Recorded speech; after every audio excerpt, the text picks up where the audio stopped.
Okay, taking big risks this week, I recorded this episode from the road while driving.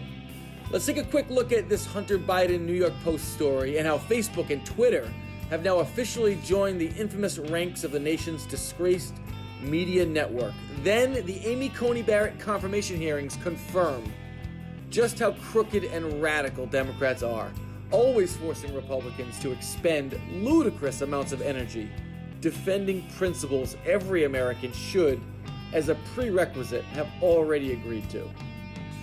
Let's go take a drive. Here is a book that I think ought to be in every home library. You see, a woman who is single at age 40, having spent 10 or 20 years raising children, is really not quite the same as a man of age 40 who's been working continuously for 20 years. This should be the show. This is the show. What? Just talk. But it's clear through these tapes, it's clear through Planned Parenthood's own numbers that they're not about health care, they're about abortion. That's their thing. Look at this lead pencil. There's not a single person in the world who could make this pencil. Remarkable statement? Not at all. You are a liar. Radical meaning not just extreme politics, what they believe in, but how far they're willing to go to win elections. And thuggery, lying and cheating and stealing are things that they've proven over and over again that they're willing to do. We mustn't kid ourselves into thinking that the communists have placed their agitators only into the black communities. They're working both sides of the street. They want hatred, violence, and bloodshed between the races, and they don't care how they get it or whom they use, even children if necessary. You're black or you're white, you're Latino or you're transsexual, you're homosexual or whatever. You're a group. You're a member of a group. The British government wasn't stabbing us in the gut with bayonets. They were oppressing us with taxes and regulations. That's what we meant by tyranny 250 years ago. I want the people of America to be able to work less for the government and more for themselves. This is the chief meaning of freedom. I think we're talking at cross purposes. Eternal law is the mind of God. The natural law is a participation in eternal law or a reflection of it. All that is necessary for the triumph of evil is that good men do nothing. See if you can be some kind of hero. Make the suffering in the world less. This is the show, and we're not going to change.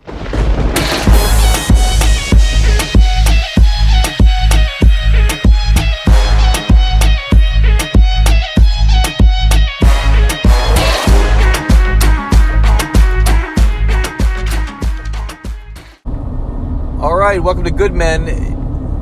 I am in the car. I'm pulling into Providence in 10, maybe 15 minutes, and this is the first episode I'm doing while driving. This is kind of how I envisioned it, is that I would just be able to do some things off the cuff in the morning, a couple of thoughts I have, and I have a couple thoughts today. I don't think this is too dangerous. I'm in the middle lane. I am interested to see if I'm going to get beeped at or some other type of unexpected road interruption during this episode. We'll try to avoid that by just driving safely. I don't think it's too dangerous. I am on, it feels like I'm speaking to someone on speakerphone, and, it's even safer than that because I don't really have to listen to anybody talking back. So I think we're going to be all right. I guess there'd be some humor if I actually got into a car accident and it was being recorded the whole time. Maybe maybe that would go viral. That'd be good for the podcast. How much exposure it gets. So I had a couple things I want to talk about today. I'm also worried about getting a phone call, because usually I record these on the computer. I'm recording it from the phone right now. I don't know what will happen if Kathy calls or something. Yeah, because that's going to happen. Actually, you know what? Because you hang out all morning for 2 or 3 hours, and then no offense to the people you love the most, but when they walk out the door, or you walk out the door, finally you are kind of like, okay, finally I'm alone, and I can get to some work that's been on my mind. And then 1 to 2 minutes later, there's the first interrupting phone call, something that Kathy forgot. I'm probably gonna be I'm not gonna be in trouble for saying that, because there's no way in hell she's gonna listen to one of my podcast episodes. So moving on, right off the bat, before I forget, Tyler Rowley is going to be the first good man guest. I want to do a lot more guests on the podcast. It's a little easier for me. Don't have to do all the talking.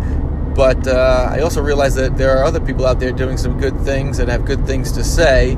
Tyler wrote a book published by Ignatius Press, came out this summer.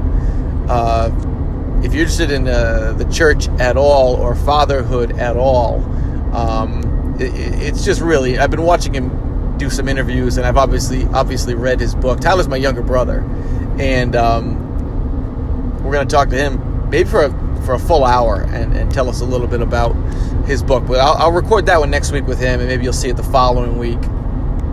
My two thoughts today have to do with, first, this New York Post story, and Facebook and Twitter on Hunter Biden and Joe Biden.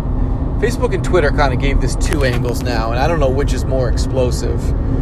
The story itself, which kind of just confirms all this evidence they found Hunter Biden's computers and emails and text messages that are within it, that all sort of, it's not circumstantial evidence anymore.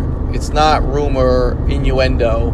And Joe Biden seems to be caught in a flat-out lie that he didn't know anything about his son's overseas business dealings with China and the Ukraine.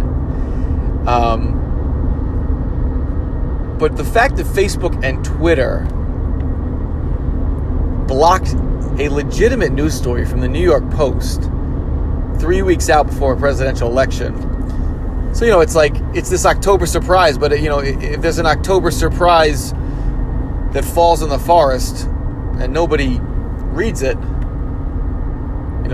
was there a surprise at all? Something like that.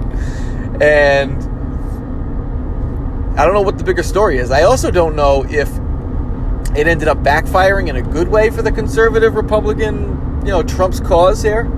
If people are going to be so outraged and more people are hearing about the story because they got caught hiding the story. And if, for electoral purposes, is this actually backfiring in a big way on the tech giants who tried to give a huge in-kind donation to Joe Biden by hiding the October surprise? Or is it what we all fear, that now we've had to deal with the mainstream press, the New York Times, Washington Post, ABC, NBC, CNN not being on our side, and this is just also not only confirming what we thought was happening with the Biden family, the corruption there, but it's confirming something that in the long term is even worse, that Facebook and Twitter have joined the enemy of the people. The media is the enemy of the people, Donald Trump has repeatedly said, and they cannot understand why he would say such a thing. Well, if someone's lying to you, often lying by omission, are they your friend? Or are they your enemy? I mean, that's one of the least controversial things I think he's ever said. I get it. The press, the freedom of the press is an important institution, but if it's demonstrated that the press is lying to the people, I don't know. I'm not offended by the president saying they're my enemy. They keep proving it over and over again. So that was just the first thing on my mind, is this story is out there right now, and we'll see how it folds, how it unfolds. I mean, it's a weird story, but you know what? When you're dealing with, a crackhead, I mean, all the information seems to be pretty legitimate. You don't see denials coming out of the Biden campaign yet. The New York Post is a legitimate newspaper, and I've already seen a couple people try to say it's a tabloid. I think it's got the fourth largest distribution. It's just what they say about Fox News. Liberals don't want to argue. They want to just discredit you and discredit your sources. Where'd you hear that? Well, I saw, Sean Hannity reported, or I saw it on Fox News. Oh, Fox News, they've been discredited. But you can legitimately say, oh, well, I read it in the newspaper, or I saw it on the news. And anyone who kind of understands those terms as being like the mainstream press, there's no illegitimacy there to them. You can never write, say, a college term paper and cite a right-wing figure. Imagine doing a research paper and being like, as Ann Coulter tells us, or Rush Limbaugh told us in 1997. These are legitimate political figures, authors, established people of the right. And they're so caricatured and discredited in the mainstream that they've ruined them as sources. That is a challenge for people on the right, is that you can't be like, as the Washington Post told us in a story dating back to 2007. No, like that would be okay in some sort of college term paper. But for us, where we get our information, are the conservative news sources. Glenn Beck. I mean, you'd be laughed out of the room if you tried to say your source was Glenn Beck, and that's too bad. You see these people doing. And listen, I'm not saying they don't have their bias, but to just dismiss them as illegitimate. I mean, they do really hard work. And I'm not saying it's where I get all my information, and that's the thing. You're forced not to, because you're so laughed at in the mainstream for proving that you rely on just them for your sources, just Fox News or something like that. There's plenty of, and it's not so much a problem anymore because there are so many solid right-wing sources, internet websites and blogs and podcasts. So, but it used to be something that was difficult because there weren't that many like Bill O'Reillys out there. Now it's exploded, right-wing media. So there's that. Okay, sorry about that. If you just got an interruption in the broadcast, had to get off and exit for a second there and head into this building. We're back on the road. I'm pretty sure I can just join these two audios together to make one episode for everyone later on, when I get home. So no biggie. Okay, the second observation this week is this. So I once got in trouble, like even mocked for suggesting that conservatives have become sort of the vanguard of common sense. I was talking among a bunch of people from different ideological stripes at the time. A group of us had just gotten together in a casual conversation. And I get it. You can't just declare in front of a group like that your beliefs are mere common sense, I'm right and it's obvious, because everyone thinks their ideas are grounded in common sense, just as everyone thinks they're fighting on behalf of a righteous cause. I get it. You have to make an actual argument. I had good reason to say it. I still believe it, but at the time I wasn't really given the opportunity to do so. I just got some people to sneer at me instead. Well, here we go this week. I think the Senate hearings to confirm a Supreme Court justice might be the best evidence of the charge I was making, that conservatives have been relegated to be just the defenders of common sense. First of all, you can go down a list of topics, because my premise at the time, and still is that the Democratic Party had gone so bat crap crazy that, yes, the American right had been relegated to defending things that were once obvious to everyone. On my mind at the time was probably things like transgender theory, this idea that you're a woman if you think you're a woman, and you should be allowed into the bathroom with my teenage daughter. I think Rachel Dolezal was in the news at the time as well, the NAACP leader from, I think, Spokane, Washington, who pretended she was black. Identified as black in order to rise to the top of the activist community. You had progressive media types having actual conversations over whether or not someone could be black if they identified as black. No, they can't. Dolezal was just a nut. She was a liar. She was a fraud.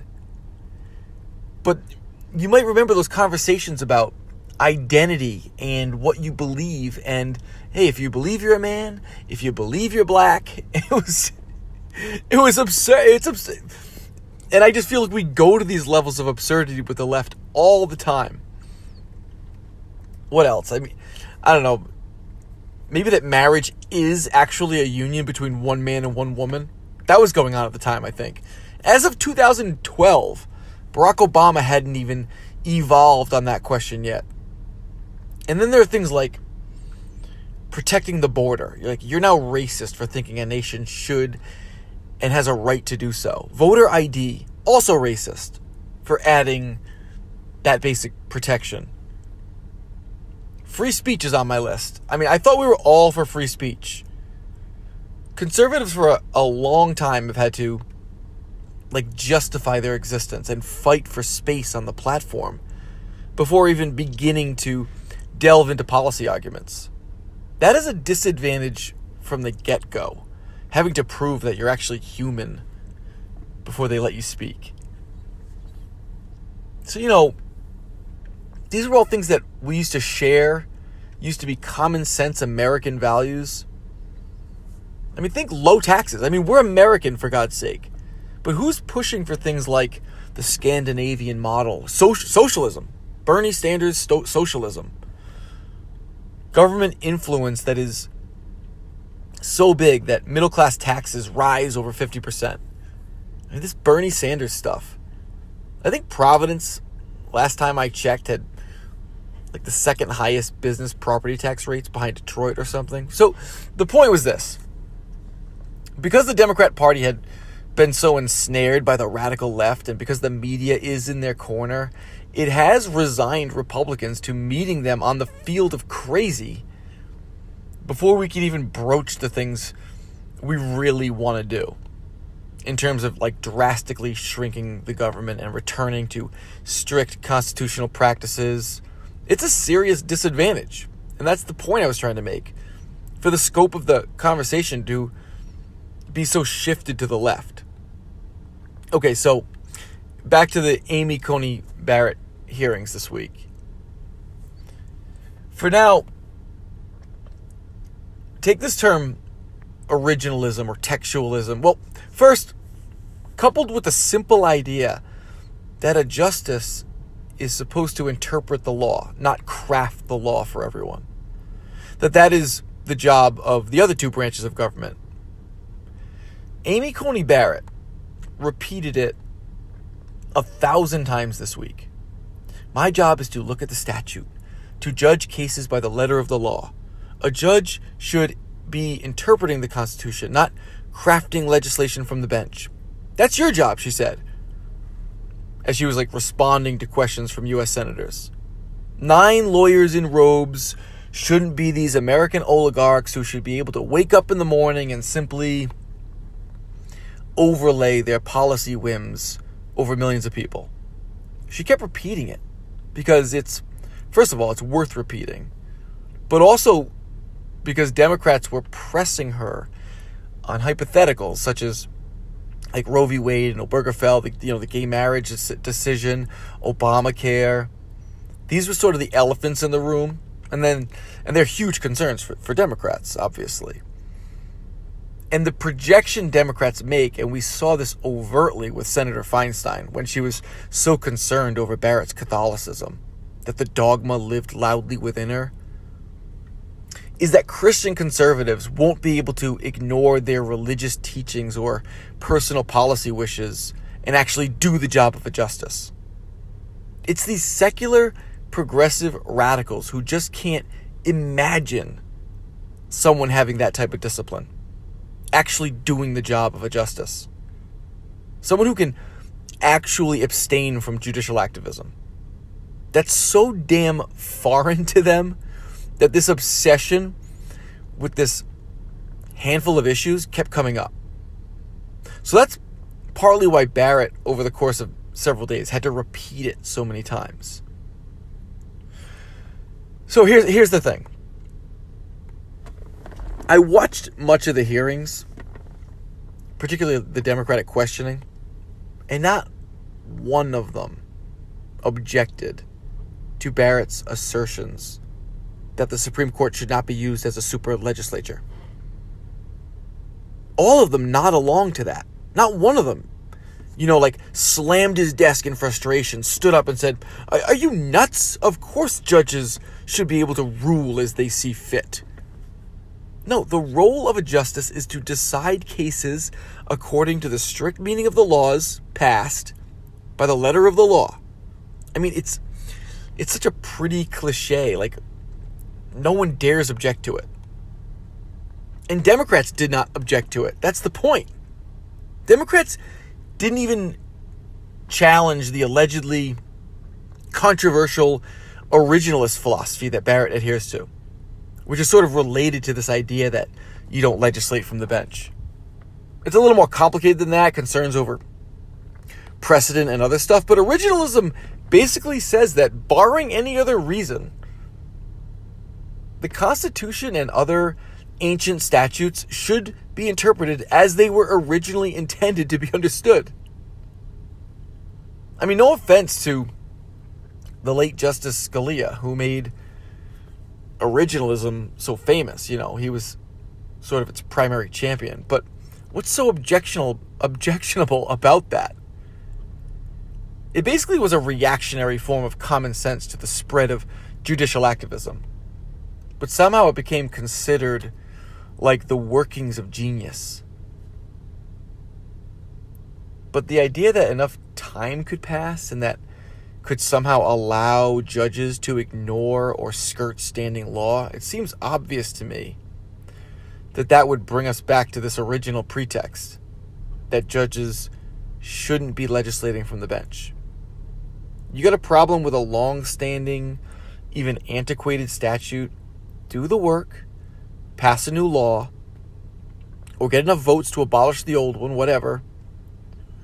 I mean, don't get me wrong. I'm not saying that academic arguments have never been made against originalism or the proper role of a judge. Actually, Barack Obama once said that he prefers judges with empathy.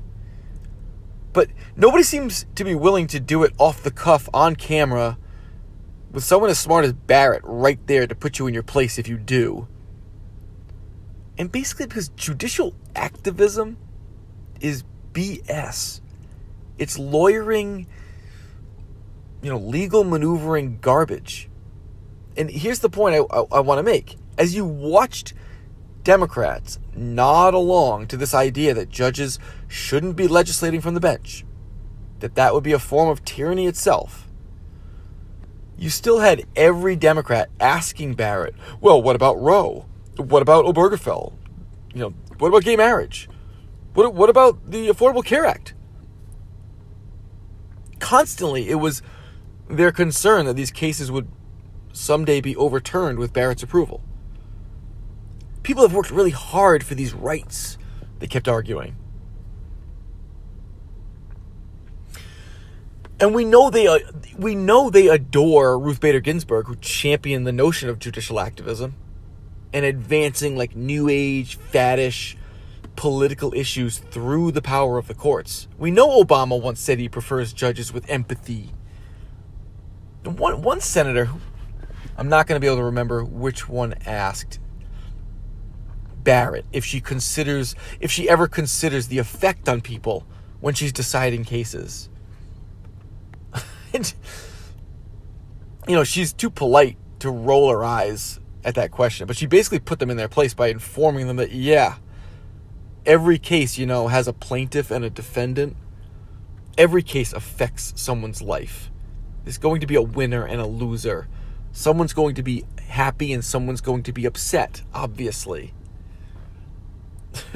But what else is obvious here? Here's the clear takeaway.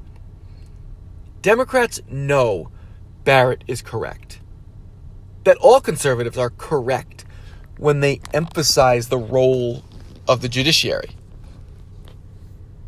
And when they're on camera, Democrats nod along and agree. But then they signal how they really feel with their absurd questions. But what about this? What about that? So basically it's Democrats are saying, yeah, we agree, but F that. Screw that. Here's the thing about Democrats. They don't have the wisdom or discipline to be American legislators. These people all put their hand on the Bible and swear to uphold the U.S. Constitution. And they have no intention of doing so. The restrictions that we place on our government's power is purposeful. It's what has always made America different and special. But Democrats have really good ideas. Oh, I know I swore to uphold the Constitution, but I have a really good idea. Please let me do it. It's a really good idea. I call it Obamacare.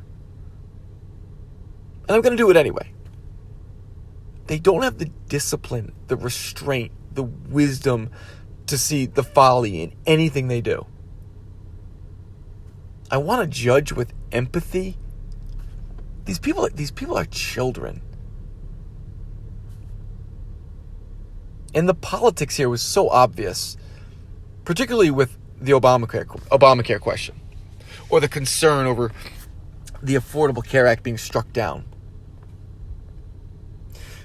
The scheme from the beginning with Obamacare was to pass it and get people hooked on it and make it politically impossible to take it away. Get people so tangled up with it and dependent on it as Americans are with Social Security and Medicare, that striking it down would be politically impossible. And now we see that playing out in real time. Just paint the opposition as uncaring.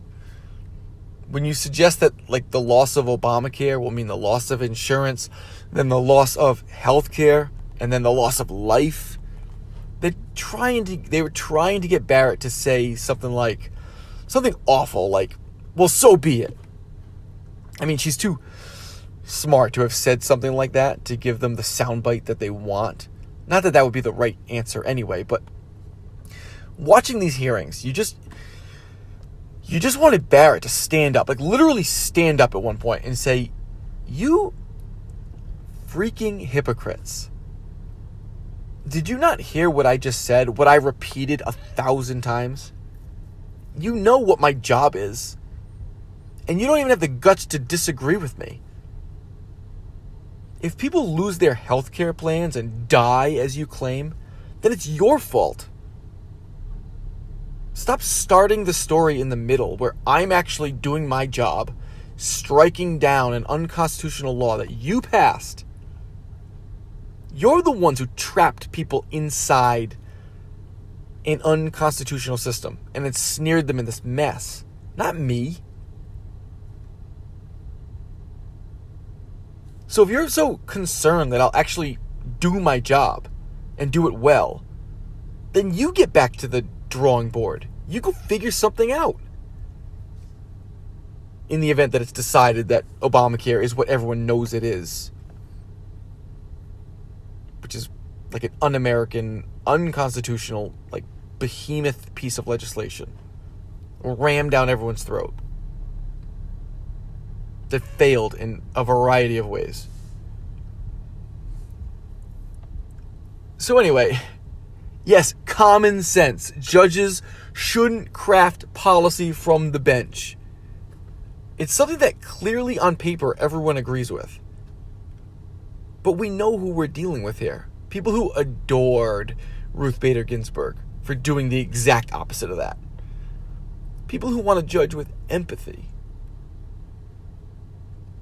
Talking about dishonorable people who prefer other dishonorable people to sit on the bench and ignore their oath. All the while expressing concern that honorable people like Barrett and conservatives are out to commit that exact type of evil.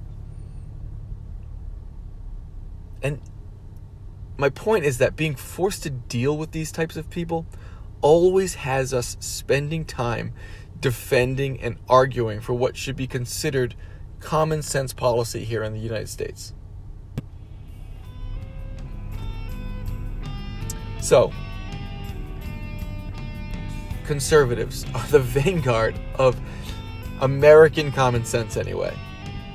And I think I was proven right again this week.